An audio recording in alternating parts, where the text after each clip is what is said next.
Welcome to Numerical Methods for Scientists and Engineers with Pseudocodes. Video 4. Numerical Differentiation via Richardson Extrapolation.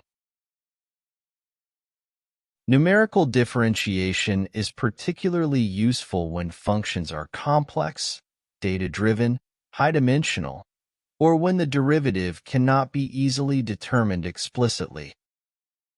Numerical differentiation provides an essential tool in numerical analysis, simulation, and computational applications where exact analytical differentiation may not be feasible or necessary. Some functions in closed form cannot be differentiated easily, particularly if the function is defined through empirical data, integrals, or summations. Numerical differentiation offers a way to estimate the derivative when no closed-form expression is available. In some cases, the symbolic derivatives might be computationally expensive to compute. Richardson extrapolation is a powerful technique for improving the accuracy of numerical differentiation methods.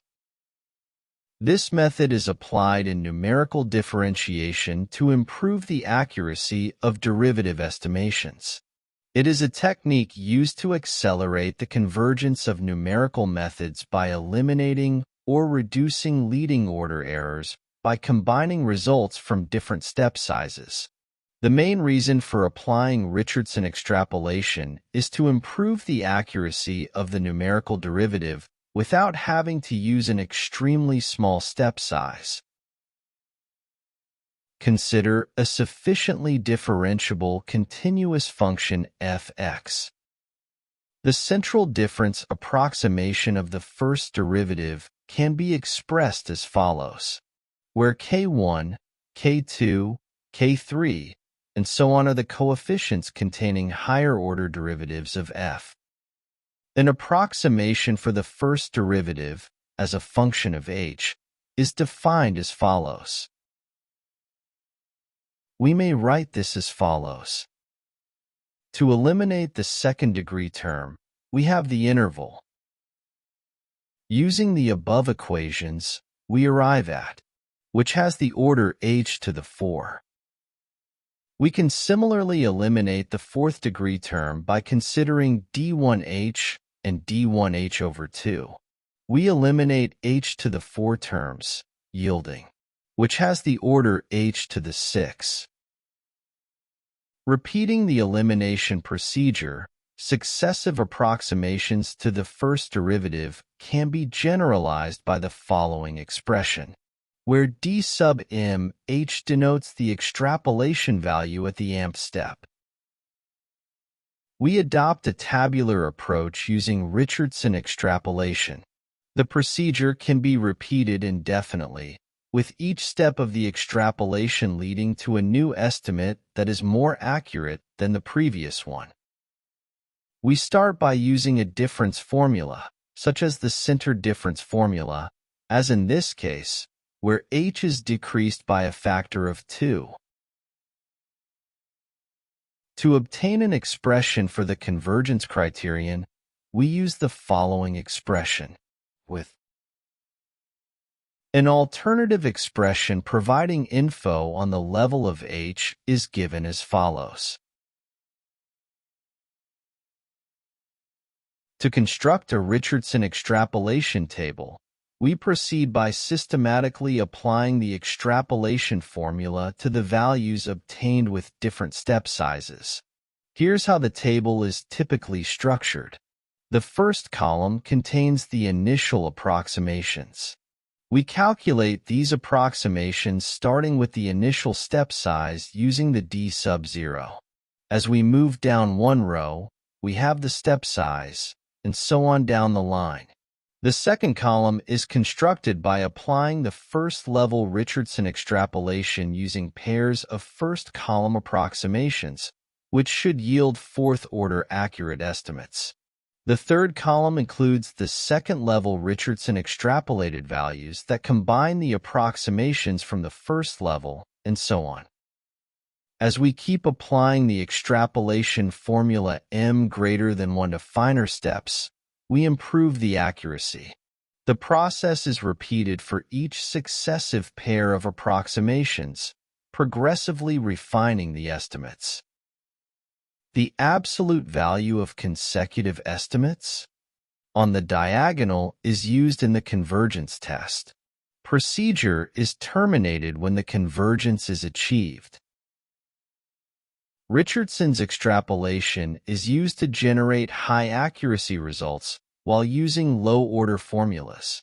Successive computation of d sub km is faster and cheaper due to fewer function evaluations than using equivalent higher-order finite difference equations. It is suitable for adaptive computations, and any derivative, assuming it exists, can be computed within a specified tolerance. Round-off errors are less of a concern since relatively large interval size can be employed. The method can be applied only to explicit functions. If there are a sufficient number of uniformly spaced data points, it may be applied to discrete datasets as well. It uses more points involving a wider range than perhaps necessary. It is based on the assumption that higher and bounded derivatives of fx exist, which introduces vulnerability when this assumption is violated. It can be employed for uniform discrete functions only if the number of data points in a uniform set is a multiple of 2. The method can be applied not only to f'x, but also to forward, backward, and central differences of higher derivatives. In such cases, the suitably generated Richardson interpolation formula d sub 0h must be used. Consider the following explicit function, which is continuous and differentiable at x equals 1. Calculate the first derivative of fx at x equals 1 using the central difference formula and Richardson extrapolation starting with h equals 0.1. Terminate the Richardson extrapolation when the absolute difference between successive estimates becomes smaller than epsilon equals 10 to the minus 10. In this example, estimates are calculated in double precision, but only values to 10 decimal places are included to fit into the table.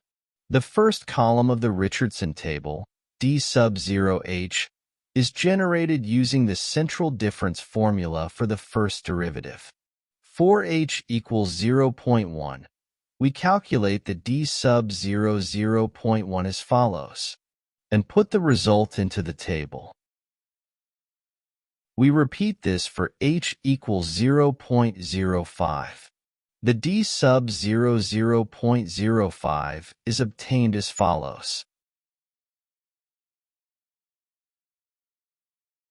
Now that we have two values, we can find an improved value using the Richardson extrapolation formula for the first level. The d sub 1 is determined as follows, which is fourth order accurate. Using the two estimates on the diagonal, we find the absolute error to be 0.00267. To extend the table, we need to add another estimate to the first column. As follows, we calculate d sub 0.025, which is placed to the third row of the first column. Using the last two estimates in the first column, we calculate the first level extrapolation as follows, which is also fourth order accurate. Now that we have two fourth order accurate estimates, we can use them to obtain second level extrapolation, which is sixth order accurate.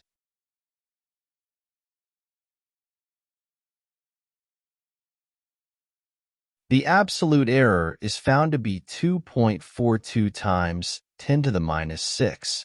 So far, we have significantly improved the numerical estimate. but it does not yet satisfy the convergence criterion. Going down a row in this manner, we check the convergence when we reach the end of the row after extrapolating along the row. We note that the next row leads to a third-level extrapolation. It yields 5.33 times 10 to the minus 10, which does not satisfy the convergence criterion.